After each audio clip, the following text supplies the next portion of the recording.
Victory or death! Give them hell! Good morning, ladies and gents, back with another Conquerors Blade video. Firstly, very sorry there have not been any recent videos. I have had Quincy and I've been feeling horrendous. However, I'm back with some patch notes. Yes! Yes! And although not many patch notes this week, there are definitely some things you are going to want to be aware of. Before we get into the video though, hit that subscribe button if you want to be kept up to date with the latest and greatest of Conquerors Blade. So then the patch for tomorrow, the 28th of July, obviously will be dropping tomorrow in the form of a maintenance. Usually always does on a Thursday morning.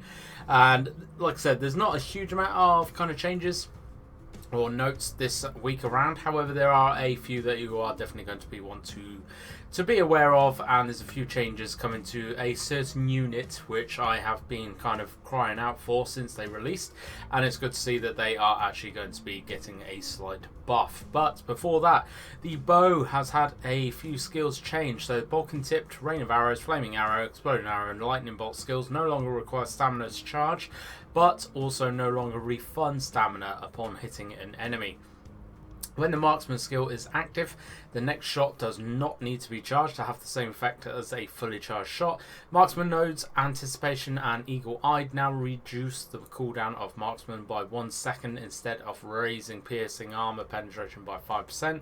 Balkan tipped now reduces the defenses of enemies by 30-30-30, so level 1 30, level 2 30, level 3 30 for 3, 5 or 7 seconds was 10%, 20% or 30%, and 3.5, 3.5 or 4.5 seconds. So a fairly decent buff, I would say, there for Bodkin tipped.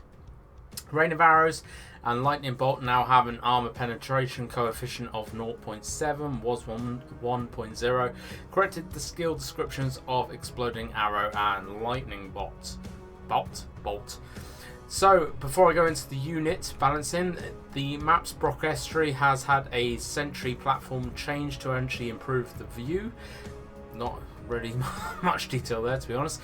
Houses can no longer become allies with houses they have declared war against. I mean, yeah, that makes sense, to be honest.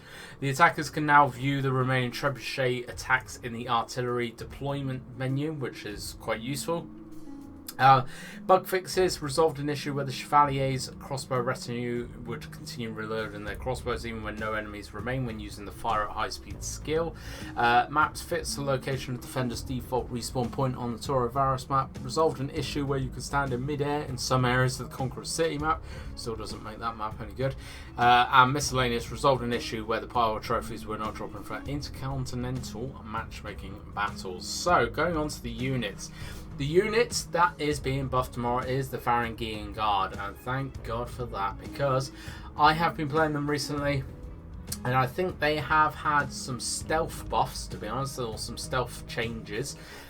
So stealth buffs or stealth changes are obviously changes or buffs that have not actually been documented anywhere, because they do feel like they have improved somewhat since their first kind of release. However, tomorrow there is a documented change, and this is adjusted the speed at which they raise their shields after formation. I assume that they are going to be raising their shields quicker.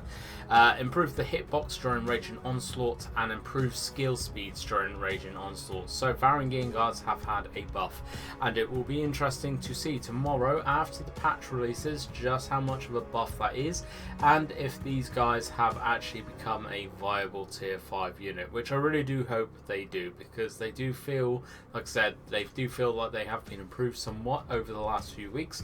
It'll be really good to see if this actual documented buff will improve them and their viability in actually being played more matches, because not a lot of people have them and not a lot of people use them. It'll be nice to actually see a few more people using them.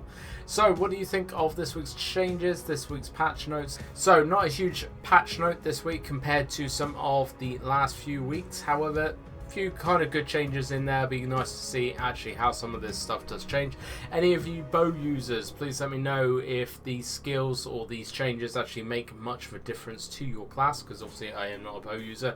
Not sure how much that is going to make, but it does look like there's been some fairly decent kind of changes there.